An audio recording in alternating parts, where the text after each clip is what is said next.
Innal hamdalillah nahmaduhu wa nasta'inuhu wa nastaghfiruh wa na'udzu billahi min shururi anfusina wa min sayyiati a'malina may yahdihillahu fala mudilla lahu wa may yudlil fala hadiya lahu asyhadu an la ilaha illallah wa asyhadu anna muhammadar rasulullah Allahumma shalli ala sayyidina Muhammad wa ala alihi wa sahbihi ajma'in amma ba'd. Wa qala Nabi sallallahu alaihi wasallam ad-dinun nasihah liman ya Rasulullah ilallah wa ila kitabullah wa ila Nabi Muhammad sallallahu alaihi wasallam wa li a'immatil muslimin wa ammatihim. Rawahu Muslim. Bapak-bapak, ibu-ibu rahimakumullah, tasyakur bin nikmah pada pagi hari ini walaupun kita dalam keadaan lelah sesak.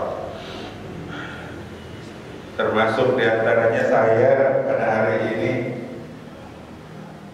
berupaya untuk segera datang karena keterlambatan tadi. Saya minta nih Pak Haji Dodo untuk mewakili, tapi alhamdulillah dengan kecepatan 80 km per jam saya bisa sampai di sini. Berkaitan dengan tema yang episode pertama itu adalah ad-dinun nasihat, agama itu nasihat buat Allah, buat kitab dan buat Rasul. Maka episode kedua itu wali a'immatil muslimina wa ammatihim. Siapa imam itu? Imam itu adalah kullukum ra'im wa kullu mas'ulun an ra'iyati. Setiap pribadi kita ini adalah imam. Maka resikonya sebagai imam itu akan ditanyai kepemimpinannya di kemudian hari. Kita sebagai imam, tubuh kita ini adalah imam. Yang paling jadi imam adalah hati dan otak, karena keduanya itu adalah pemimpin kita. Keduanya pasti akan ditanyai. Siapa yang akan ditanyai? Otakmu digunakan untuk apa? Hatimu digunakan untuk apa? Pada saat kita sholat, itu pemimpinnya itu adalah fikih. Fikih kita ini melakukan gerakan yang solu kamar ra'aitumuni usolli. Gerakan itu adalah sesuai dengan yang dicontohkan oleh Rasul. Oh, kita nggak pernah ketemu Rasul, tapi kan ada yang namanya al-ulama warasatul anbiya. Ulama itu warisan Nabi, jadi kita tunduk kepada ulama-ulama yang punya buku dan punya kitab. Itu adalah bagian dari taat kita kepada Allah. Pada saat sholat, yang muncul kalau hanya fikih, imam kita ini ketinggalan satu. Ruh kita mau dikemanakan? Karena memang kalau yang disebut dengan qad aflahal mu'minuna alladzina hum fi sholatihim khashi'un, sungguh banget sangat bahagia, sangat luhur artinya bagi orang yang khusyuk di dalam sholatnya. Sholat itu adalah perilaku fisik gitu. Tapi kalau tidak diimbangi dengan perilaku ruhnya, maka itu akan menjadi sia-sia ataupun nilainya jelek. Dan itu hanya sebagai gugur kewajiban. Ketika takbir itu ingat itu hanya Allah dan seterusnya, itu adalah bagian. Karena apa? Ujung-ujungnya inna sholata tanha 'anil fahsya wal munkar. Jadi kalau sholat tidak menghasilkan fahsya dan munkar, sholatnya hanya sebagai sebuah gugur kewajiban. Karena kalau lihat ayatnya adalah kuntuma uhiya ilaika kitab wa aqimis shalah inna sholata tanha 'anil fahsya wal munkar. Jadi sholat kita itu berujung, refleksinya itu adalah pada kehidupan. Kalau tidak mampu untuk meninggalkan fahsya dan munkar, maka nilai sholat itu hanya sebagai sholat fisik atau sholat fikih. Nah, yang kita inginkan adalah sholat yang masuk pada nilai yang namanya tasawuf. Tasawuf itu kan menggunakan hati ini sebagai sebuah refleksi bahwa kita ketaatan kepada Allah. Kembali kepada tema kita, wali a'immatil muslimina wa ammatihim. Buat siapa nasihat agama itu? Buat para imam. Imam katanya imam, tapi ketika wali a'immatil muslimin, itu imam banyak, termasuk kita. Karena kita juga seorang muslim, itu adalah imam. Selain bagi kita itu adalah diri kita, maka di dalam kita itu ku anfusakum wa ahlikum nar. Kita ini adalah pemimpin buat keluarga kita. Dari mana? Dari kesusahan dunia dan kesusahan akhirat gitu. Apakah dunia itu susah? Ya memang susah. Salah satu bukti dunia susah itu adalah, lihat aja kelahiran seorang bayi, itu lahir ke dunia itu nggak pernah ada yang ketawa, pasti dia nangis. Itu saking sulitnya, karena di dalam tubuh itu nyaman gitu. Masuk ke dunia itu adalah resikonya adalah high risk, resiko tinggi itu. Mulailah dia punya kebutuhan yang sampai kebutuhan itu ditutupi oleh ibu bapaknya, terus membesar. Maka kebutuhan itu sudah sampai pada circle of linknya, ya. Jadi ada circle of influence, ada namanya itu circle of influence. Jadi daerah kekuasaan dia itu semuanya itu sangat lemah, gitu, lemah dia itu. Jadi digunakan atau dibutuhkan kemampuan orang lain. Tapi setelah dewasa maka ruang lingkupnya itu membesar sampai dunia. Maka ketika disebutkan di dalam surat Al-Mulk, huwa alladzi ja'ala lakum al-ardha zalulan famshu fi manakibiha wa kulu min rizqihi wa ilaihi nusyur. Allah ciptakan dunia itu untuk kamu perjalankan, silakan untuk berbagi rezeki di situ. Jadi dunia itu tidak terbatas di situ. Makanya wali a'immatil muslimin, imamnya orang-orang muslim itu orang muslim. Sekali lagi, imamnya orang muslim harus orang muslim. Dari mana kita tahu? La yanahidil mu'minina ila. Itu mana orang mukmin jadi bukan imam orang kafir. Apakah kita orang kafir? Kalau kita kufur, itu juga termasuk ayat ini. Kita kufur di atas nikmat, sehingga nikmat yang kita ambil dari hasil upaya kita untuk keluarga kita yang di belakang, untuk istri, untuk anak, nauzubillah, kalau itu masuk pada tataran haram, pada tataran najis atau apa, pada tataran subhat aja ini bermasalah. Bagi siapapun yang punya keluarga begitu itu akan susah. Makanya kita secara maksimal untuk mendapatkan harta halal itu udah dari pagi, siang, malam berusaha untuk mendapatkan itu fisabilillah itu. Makanya wali a'immatil muslimin itu pada dasarnya kita, gitu. Pada dasarnya kita. Karena sabda Rasul itu berlaku pada umatnya. Jadi kita dipaksa untuk itu sebagai sebuah perjalanan fisabilillah agar kita berujung pada kebaikan. Karena hadisnya tidak sampai di wali a'immatil muslimin, tapi di situ ada namanya wa amali waunya wa atab yang menghubungkan dua kata menjadi sebuah kata kewajiban. Nah, bagaimana dalam perjalanan kehidupan kita? Kehidupan kita ini dibangun, ya, di build up itu dari sejak balik. Sejak balik itu udah menyatakan diri seorang muslim, kemudian dibangun terus, dikumpulkan kompetensi kita dalam keislamannya dan terbukti dalam pribadi kita dalam sholat, itu sudah merupakan basic ataupun dasar dari perjalanan ibadah kita. Apakah kita sudah sempurna? Wallahu a'lam. Tapi kalau disebutkan kata sempurna itu grade-nya banyak banget gitu. Apakah nilainya 6 itu lulus, 7, 8, 9 dan seterusnya, itu hanya Allah yang tahu. Kita ini sosok pribadi yang mencoba untuk mendekatkan diri kepada Allah. Karena orang yang beribadah, orang yang sholat, itu oleh Allah diizinkan untuk menghadapnya. Jadi kita bangun, mandi, wudhu, pergi sholat, itu pada hakikatnya Allah menerima kehadiran kamu itu. Jadi bagi orang yang tidak sholat, Allah tidak ridho, memang tidak ridho. Kenapa? Salah satu buktinya dia tidak diberikan satu kesempatan dalam diri, dalam hatinya untuk segera menghadapnya. Jadi kalau kita dipanggil, maaf ya, karena ya pasti kita dipanggil dari hayya 'alas shalah, hayya 'alal falah itu dipanggil. Kita dipanggil oleh wali kota, dipanggil oleh gubernur. Itu pada hakikatnya kita sudah punya link, punya jaringan kita. Jadi yang namanya SIM atau yang namanya nomor handphone saya itu atau handphone kita itu sudah ada di Lauhul Mahfuz itu, sehingga ketika ditakbirkan atau ketika disampaikan hayya 'alas shalah, kita terbetik hati kita, itu artinya nomor kita udah nyambung. PIN, personal identity number, itu artinya personal. Di dalam tubuh kita itu sangat pribadi. Jadi kalau imam berdiri kita itu tersentuh dengan kalimat-kalimat Allah, berarti nomor kita udah nyambung. Bapak-bapak punya HP banyak, nomornya banyak. Ketika orang yang manggil, itu pasti yang sama nomornya, nggak bakalan. Jadi ketika Allah meminta kita hayya 'alas shalah, itu nomor kita banyak. Tapi karena yang namanya Allah itu satu, maka semuanya batin. Itu adalah fakta.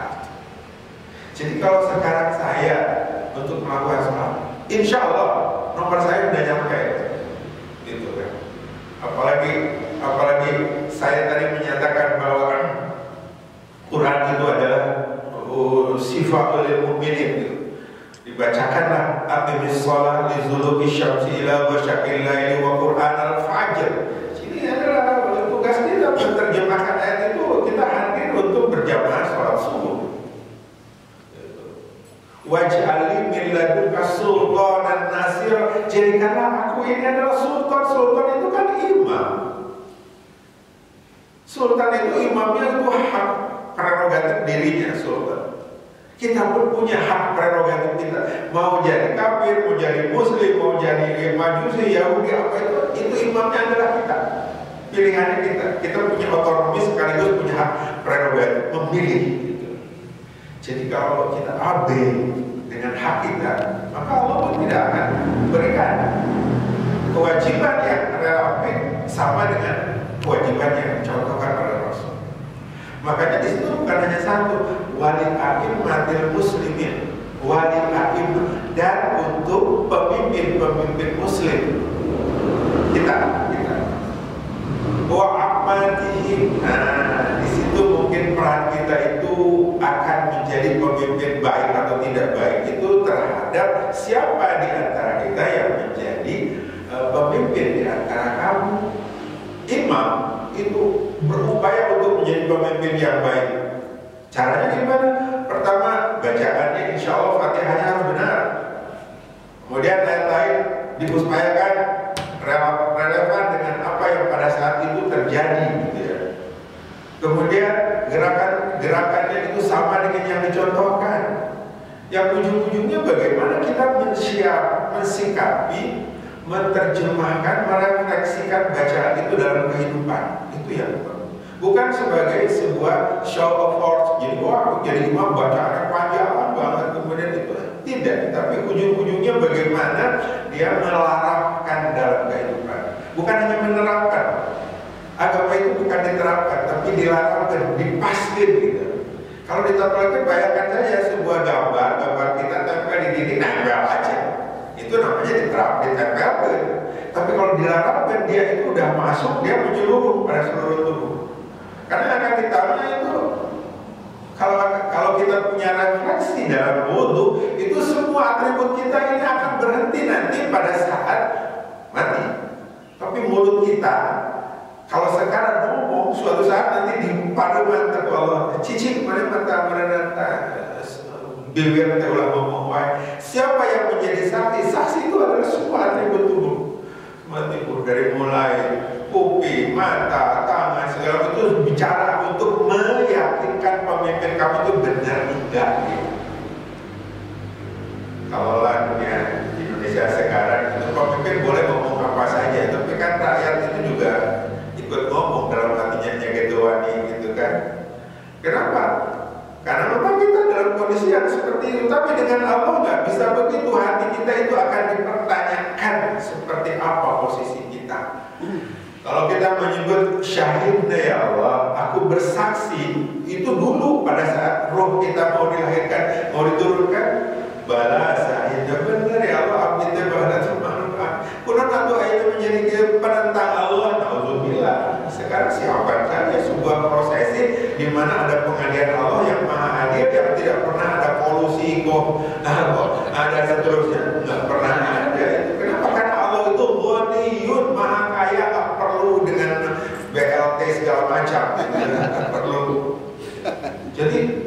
Posisi Allah itu nggak pernah disogok, nggak mau disogok, dan memang manusia itu nggak pernah mau nggak bisa. Tapi sifat-sifat manusia bisa diturunkan dari sifat Allah, jujur, adil, segala itu adalah fakta seorang pemimpin. Gitu.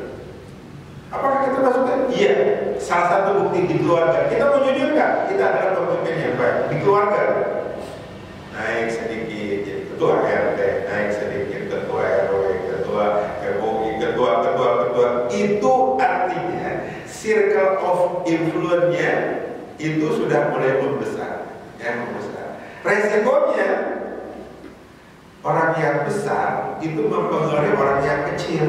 Kalau kebaikan itu akan jadi naik lagi gitu. Tapi kalau misalkan itu kebalik, siap-siap pertanggungjawaban kita, gitu ya. Jadi kita adalah sosok yang sangat universal, berlaku untuk setiap zaman. Zaman ini, ya nanti masuk zaman kubur, masuk nanti zaman masa, dan seterusnya. Kita ini universal. Dan Allah pasti mengizinkan kita hidup ini sesuai dengan alamatnya, gitu. Alamat kita itu di dunia, gitu. Kalaupun kita dulu pernah punya kakek itu di surga, dan kita sekarang mengambil hak ini. Jadi hak hidup manusia itu dulunya di sana hanya digagok, kita diturunkan gitu. Jadi sekarang boleh saja pemimpin itu haknya di atas, tapi suatu saat diturunkan ya wayana. Kenapa? Itu pernah terjadi. Nabi Adam alaihissalam itu sosok manusia yang sangat baik gitu, tapi ternyata gangguan itu datangnya dari harta, dari wanita, dari tahta. Itu bisa jadi gangguan buat kita. Tapi gangguan itu kalau dilawan dalam kebaikan itu menjadi naik lagi derajatnya, naik lagi di hadapan Allah. Salah satu bukti adalah seorang pengazan di zaman Rasul, namanya Bilal. Orangnya kalau dilihat dari fakta sejarah itu orangnya kecil, hitam, ya. Dari sisi harta nggak punya segala macam, itu abid gitu ya. Tapi dia oleh Allah itu diberikan sebuah referensi atau rekomendasi, sehingga ketika Rasul mendengar terompahnya Bilal di surga, bayangkan orangnya masih hidup tapi terompahnya udah kedengaran oleh Rasul di surga, berarti dia itu sudah punya referensi dia akan masuk surga gitu. Kita walaupun kita misalkan hidup bergelimang dengan kekayaan atau ilmu, belum banyak jaminan. Itu juga nggak tahu akan berakhir dengan husnul khotimah atau su'ul khotimah. Cuman kita berupaya. Kalau kita berlaku baik, pengaruhnya pasti akan baik. Nah, itu alamnya itu. Kita bergaul dengan orang-orang baik, berujung ada kebaikan. Itu alami. Hukum kausalitasnya akan begitu, sebab akibatnya. Kalau kita berhubungan dengan orang-orang buruk dalam artian itu kebiasaan, itu siap-siap untuk jadi buruk.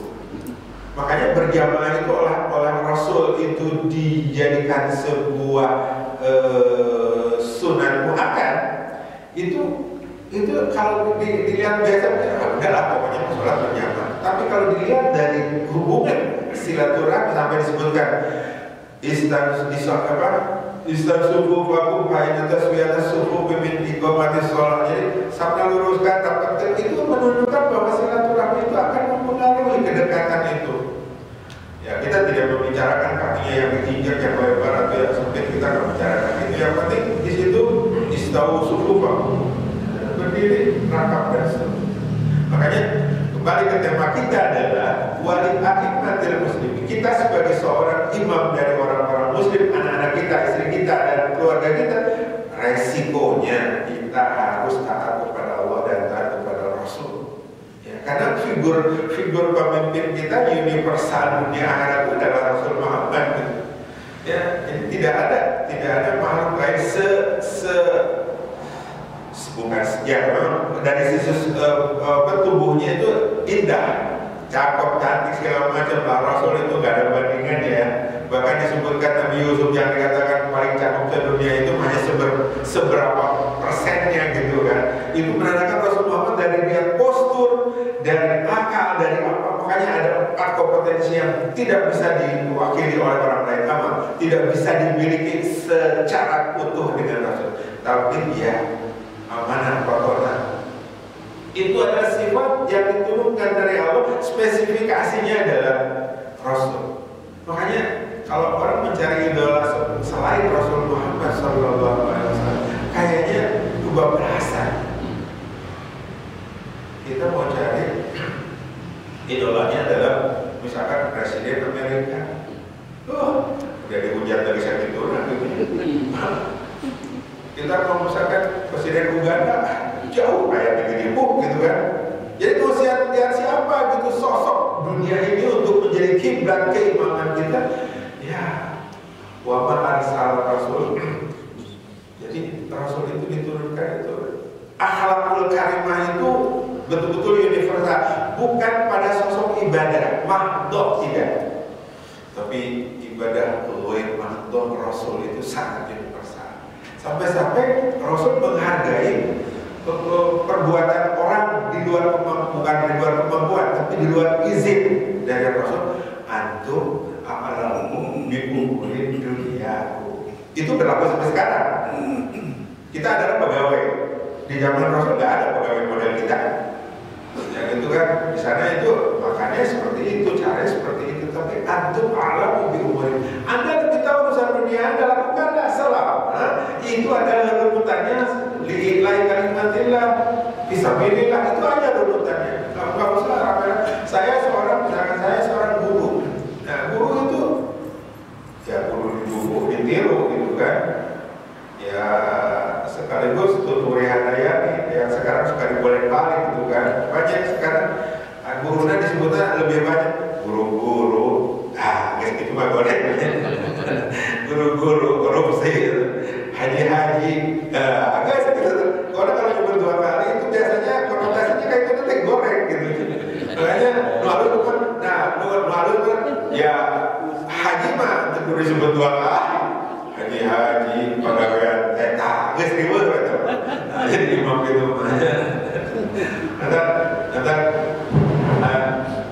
kita ini berusaha. Jadi imam pribadi itu anfusakum wa ahlikum. Nah itu baca segitu aja. Enggak salah, sebetulnya kita itu udah pepet gitu, like naon deui gitu kan. Kecuali kita, ya Allah, berikan aku kekuatan untuk melaksanakan syariatmu dengan sebaik-baiknya. Karena syariat yang terbaik itu pada ujungnya adalah sa'idun fid dunya wa sya'idun fil akhirat gitu. Syariat yang diberikan Allah kepada Rasul, diturunkan kepada ulama, dipakai orang itu dengan cara-cara yang baik, itu akan berujung pada kebaikan. Apakah di dunia, apalagi di akhirat. Dunia itu hanya sepenggal waktu, hanya 1,5 jam untuk jam akhirat. Ya kita jangan membayangkan dunia itu berapa miliar sejak Adam dilahirkan sampai sekarang, kemudian malaikat itu nanyanya sabaralillah gitu kan, nggak usah mikir-mikir yang gitu ribet, malah pikir nol batin. Tapi bagaimana malaikat yang banyak itu pun masih kita itu punya 2 gitu ya, yang setiap saat. Jadi kalau jangan pikir wah dipariksa hilang gitu, siapa bilang ini? Bagi orang yang nanti seperti doa butuh, Allahumma bayyin wajhi binurika yawma tabyadu wujuhu awliyaik wa tasfadu wujuhu alaik. Geus teu kudu dipariksa. Suatu saat nanti Allah sudah mentakdirkan ieu beungeut hidup, ieu beungeut bodas hidup ka neraka, bodas ka surga. Itu adalah fakta itu. Jadi kita itu kalau wudu itu sebetulnya kita berdoa, Allahumma bayyin wajhi, ketika nawaitu raf'al hadasil asghari fardhon lillahi ta'ala, maka kita berujung pada satu doa, Allahumma bayyin wajhi binurika yawma tabyadu wujuhu awliyaik wa taswadu wujuhu a'daik. Dan kebenaran hidup itu adalah musuh Allah yang pasti enggak usah banyak bertanya, itu kejebur itu makanya kita sekarang untuk menjadi pemimpin kecil itu, pemimpin kecil, ibda binafsik. Mulailah dari diri kita. Ini adalah sebuah petua yang sangat simpel, tapi itu akan mengakar. Dan kalau menanam biji itu hiji gitu. Ibda binafsik, simpan hiji kata. Nah dari situ dia akan mengakar ke bawah. Kalau akarnya serabut gampang dicabut, kalau akarnya tunggal dia akan menghujam ke ada bumi. Kamu dia akan naik ke atas, ya. Naik ke atas dia berbuah. Itu adalah prototip tumbuhan yang sebaiknya diserap sebagai sebuah keilmuan oleh manusia. Jadi manusia kalau lihat binatang itu kan kata Allah ada Quran itu adalah yang qauliyah dan qauliyah. Kalau qauliyah itu gampang bacanya gitu ya. Tapi kalau qauliyah itu kan perlu referensi yang bagus. Pertama keilmuan dari hasil belajar, keilmuan dari hasil pengalaman, keilmuan dari hasil sebuah proses komunikasi gitu. Coba aja kalau kita datang ke sawah gitu ya, si petani itu bersihkan, si ladang ini bersihkan. Yang dia tanam adalah singkong atau yang dia tanam padi, tapi lo datang tanaman jumput segala macam daratan. Jadi kalau kita menanam kebaikan, jangan terlalu percaya diri gitu. Karena kejelekan pasti akan datang. Itu kenapa? Ya itu enggak namanya syaitan, apalagi iblis nggak suka manusia benar gitu. Nggak pernah suka. Selalu aja diganggu dari atas, bawah, kiri, kanan, depan, belakang, selalu bersarang diganggu sampai ngimpi di udah kucing gitu kan. Berarti manusia itu apa namanya? Manusia itu adalah sosok yang di samping universal itu segala bisa, segala ayah, segala kayaknya tapi ada resiko. Ya, pengetahuan itu suatu saat itu akan berujung pada kebaikan. Kebaikan itu pada akhirnya harus dibuktikan dengan manfaat pada wali a'immatil muslimin wa ammatihim. Kita bisa jadi pemimpin baik, tapi apakah ada manfaatnya buat umat gitu kan?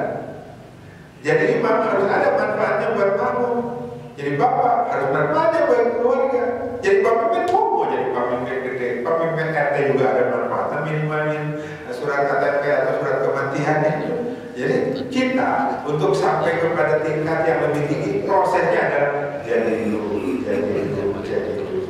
naik.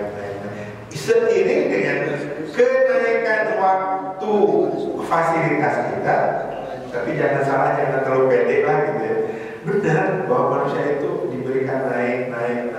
Tapi jatahnya juga harus dipikirkan kita sampai kapan gitu kan.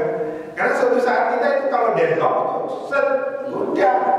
Jadi boleh kita move on sekarang, bukan boleh, harus bangun terus. Tapi jangan sampai kita ini percaya diri melebihi la ilaha illallah atau la haula wala quwwata illa billah. Khawatir suatu saat siap di situ pada kondisi yang tertentu kita termasuk husnul khotimah itu bagus. Tapi pada saat itu kita dalam posisi yang ya udah sampai fakir berpikir, fakir beriman, itu nauzubillah. Ya Allah, mudah-mudahan kita, keluarga kita itu Allah berikan pemimpin sampai kalimatnya di dalam surat Al-Imran. Rabbana la tuzigh qulubana ba'da idh hadaitana wa hab lana min ladunka rahmatan innaka antal wahhab. Tapi ada lagi kan? Rabbana la tuzigh qulubana ba'da idh hadaitana wa hab lana min ladunka rahmatan. Rabbana innaka man tudkhilin nar fa azaita. Nah itu artinya saya atau kita meminta bahwa yang hadir itu suatu saat ketemu tuh di jazirah bukan jazirah Arab, jazirah mahsyar adalah kelompok-kelompok yang sama dengan kita. Apakah kita diajak oleh dia atau dia diajak oleh kita? Yang penting doanya itu. Setelah kita diberi petunjuk, jangan kau bukan. Tapi suatu saat nanti aku minta ya Allah dipertemukan dengan mereka, terutama dengan keluarga, gitu kan, dengan anak dan seterusnya. Karena ini anak itu refleksinya itu dan vektornya itu kalau itu banyak dan resultannya ujungnya adalah surga. Mudah-mudahan ya Allah, saya pada bagian ini menikmati bukan karena didengar oleh bapak saudara, bukan, tapi saya menikmati keterlambatan jadi sebuah keuntungan bagi saya. Bisa bermuwajah dengan bapak dan saudara sekalian sehingga bisa ya curhat, dalam artian curhat kalimatnya tadi bukan ya Musa kullu ya'malu ala syakilati wa rabbukum ala kulli man huwa ala sabila. Maksudnya adalah ayat itu adalah banyak orang yang diberi kenikmatan itu dia lupa. Diberi kesusahan dia kecewa gitu. Tapi Allah Maha tahu segala perilaku kamu dan usaha kamu, di mana kamu berada. Alhamdulillah, mudah-mudahan apa yang saya sampaikan itu berkaitan dengan latar belakang hadis yang diriwayatkan oleh Imam Muslim, yang tadi itu adalah ad-dinun nasihat liman ya Rasulullah. Untuk siapa nasihat itu? Ilallah, ila nabi, ila kitabillah, wali a'immatil muslimin wa ammatihim, rawahu Muslim. Mudah-mudahan dina urutan hadis arba'in yang ke-7 itu saya sampaikan di episode kedua. Mudah-mudahan nanti kita akan ketemu lagi di episode berikutnya, dan itu semata-mata karena Allah memberikan kesempatan buat kita untuk berdoa, terutama Allah mengizinkan kita untuk berdoa di masjid ini sebagai rumahmu. Ya Allah, aku berdoa dijawab segala doa kami. Assalamualaikum warahmatullahi wabarakatuh.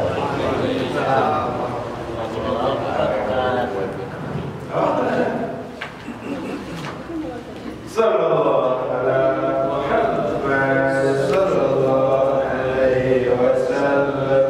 Sallallahu ala Muhammad sallallahu alaihi wasallam.